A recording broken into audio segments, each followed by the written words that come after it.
we've adopted a European culture, and diet is a part of that culture. So our dietary practices include largely and primarily a blood and starch diet, as Dr. Sebi tells us.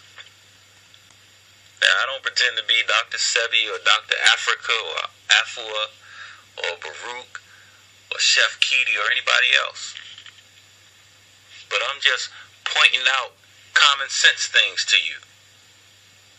Since we have adopted this foreign diet, this foreign culture, we have epidemic rates of heart disease, high blood pressure, high cholesterol, diabetes, and even impotency.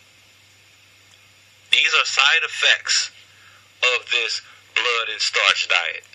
You know how you can fix them big, beautiful, thick African lips all to the side and get proper when you like to get proper.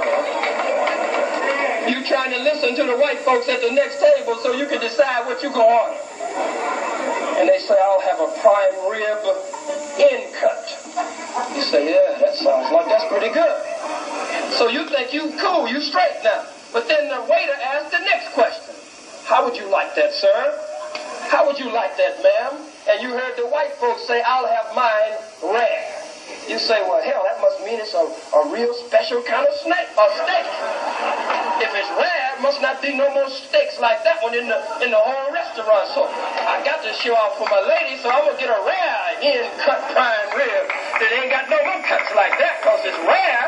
It must be a special steak. And so you sitting there proper, waiting, holding your cancer stick in your hand, puffing on a poison nicotine weed that the goddamn white man gave you, found on one end and a fool on the other end of the cigarette. You sitting there waiting, and they bring it with the blood all in the plate, and then you lose your coolness. You ain't proper no more. You lose all of that. I don't want this here. What you bring me this here for with all this blood? I don't want to with all this. I thought it was rare.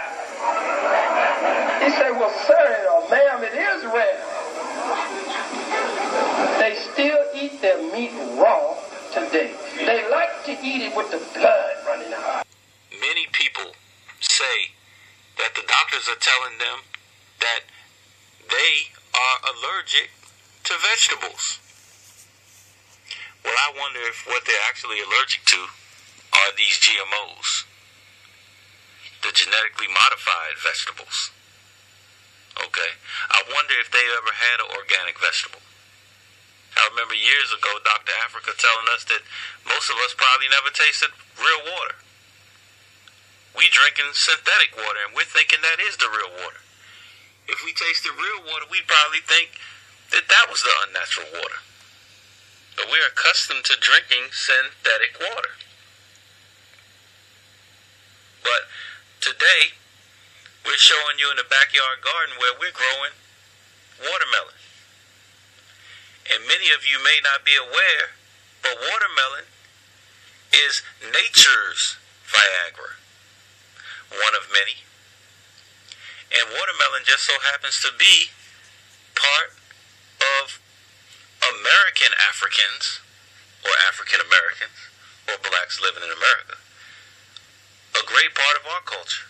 And for many years, we were made fun of for eating watermelon.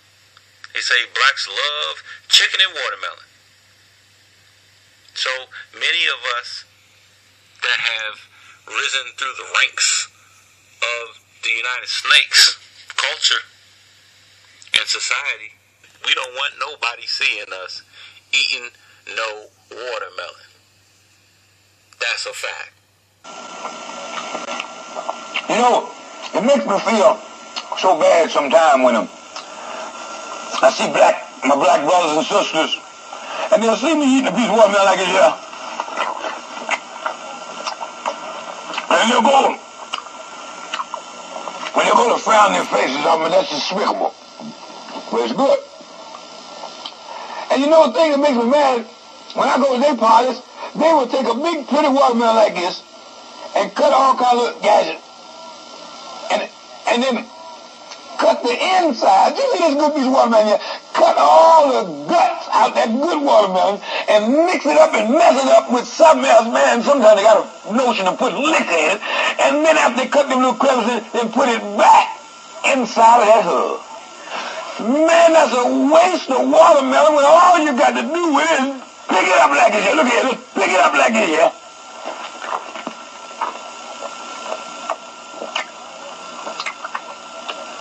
I don't mess this up. I like both my eyes up. Well, live back. That's the way you eat a watermelon. And I don't care if you was a PhD, if you was a whatever. You can't tell me cutting all that out, putting it back to this.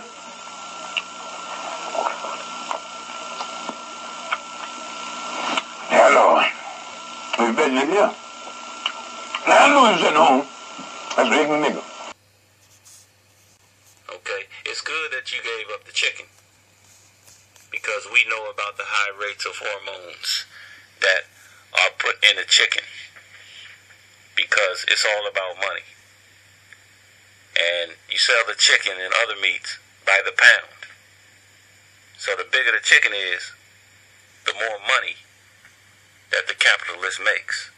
And we've always told you that capitalism stands for wealth over health. So they don't care about your health. All they care about is their wealth. And any way they can get that wealth, they're willing to do it. Alright? Don't have nothing to do with morality. So stop thinking that you can appeal to a capitalist morality, because their number one priority is getting that money by any means necessary. So if that means poisoning you, then they'll do that. But part of the diet that you've adopted, this European diet, is blood and starch. They like the taste of blood. They got blood pies. They got blood pudding. They got a pudding called boudin. Blood. And they sit down and eat it like it's Hunt's or Heinz tomato sauce. Big tablespoon of blood.